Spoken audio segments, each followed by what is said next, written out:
Sou a Tatá, sou escritora, articuladora do Sarau da Ponte Pra Cá. Bom, o vídeo de hoje é mais para explicar um pouco do que é esse segundo material que eu lanço, que é o livro Troca.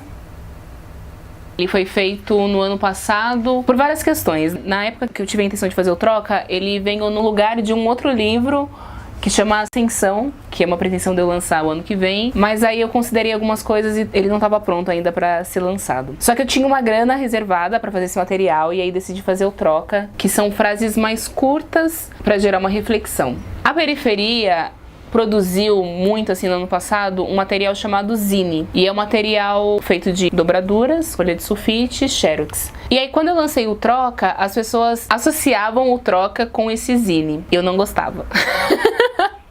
Porque existe uma relação de que as coisas que é feita na periferia, a gente minimizar a qualidade dele. Então o Troca, ele passou por diversas elaborações, desde a revisão do texto, ao registro do DSBN, a capa ser de papel craft, a folha ser folha pólen. Então ele tem toda uma estrutura de um livro, só que ele é um livro menor. Quando os grandes autores das empresas superfaturadas, de editoras superfaturadas, lançam um livro pequeno, esse livro é considerado pocketbook. E é assim que eu tenho o livro Troca. Eu fiquei muito nesse contexto de pensar qual que era a mensagem que eu queria passar e por que eu queria que ele fosse menor e mais acessível. Então eu chegava em alguns espaços e os professores queriam adquirir os livros, eles não tinham dinheiro e os alunos menos ainda. Então a proposta do Troca não é ficar rico, porque já é o meu segundo livro e a gente não fica rico lançando livro dentro das periferias, porque a relação de consumo, né, de investimento na arte cultural, ela ainda precisa ser trabalhada dentro da periferia. Então eu fiz o Troca, que ele é pequenininho, acho que ele é 10 por 15 ou 18 por 15, alguma coisa assim, com a intenção de vender ele mais barato. E quando eu ia nos espaços, né, de escola, que os alunos não tinham poder aquisitivo para comprar, com 15 reais, a gente fazia uma troca. E aí era ele me apresentar o trabalho dele, ler o livro e desenvolver alguma coisa, alguma poesia, algum texto, alguma crônica, e super rolou nesses ambientes de escola. Eu tenho muita dificuldade em pensar a capa dos meus materiais, porque a capa é uma coisa que chama a atenção e que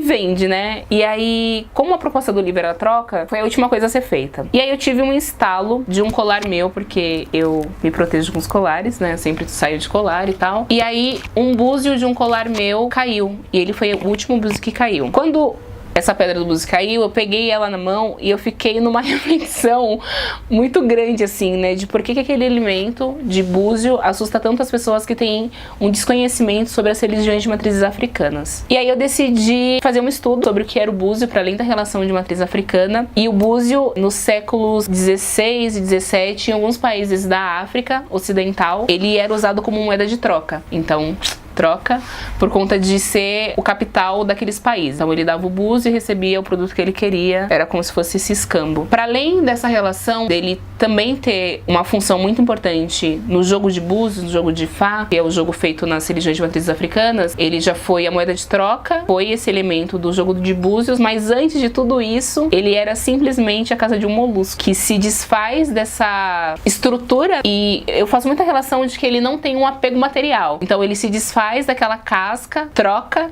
e passa a relacionar num outro habitat natural, sem ter essa dependência desse físico, né? A gente ainda tem muito essa relação de pegajosa, né? Com o meu carro, a minha casa. Então ele trocou esse habitat natural para viver uma outra relação. E aí, o lance de colocar a vagina, porque a vagina também é uma imagem que assusta as pessoas. Então, para algumas mulheres, eu mostrei a imagem de um útero e elas não sabiam que aquilo era um útero. Isso me impactou bastante. Elas não saberem o que estava dentro do organismo delas. E essa relação da troca também parte desse intuito da gente trocar esse olhar sobre a sexualidade feminina, essa imagem da vulva, e que quando um bebê, assim como um molusco, ele entende que ele não cabe mais na barriga da mãe, ele troca de espaço físico e passa a habitar esse espaço, né, que é o mundão que a gente vive. Então, são duas imagens que eu linkei e pedi a ajuda da Fernanda Teodoro para que a gente conseguisse desmistificar tudo isso e analisar isso com uma forma mais natural e mais tranquila. Aí eu tive um estalo de um sonho, juntei essas duas imagens e expliquei pra Fê, e a Fê super desenhou. Foi uma parceria muito bacana com o Toquinho Carvalho, que tem a Zinelândia lá em Minas Gerais. Rogério Gonzaga ficou nessas partes das burocracias. A revisão de texto foi com uma amiga que era da época de escola e eu reencontrei, Thaís Fernandes. E aqui no fundinho tem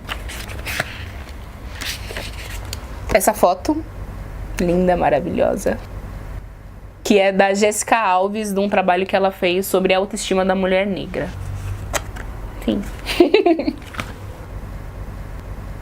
Todos os trabalhos que estão aqui na parede são de pessoas que já passaram pelo Sarau da Ponte. E aí, como a gente não faz nada sozinha, tudo é a base de troca, a gente tá aqui, linda, maravilhosa, que o Vitor vai editar. Nessa estrutura, luz e iluminação são eles. Tito. Ah, revelando. Nas gambiarras. E a Luana Sereia, que também fez a minha maquiagem. E o Aqui, Vitor ó, está, ó, É aqui, ó. de frente do espelho. Troca! Tcharam! Da hora, pessoal. Esse é o making Pronto. off. É isso.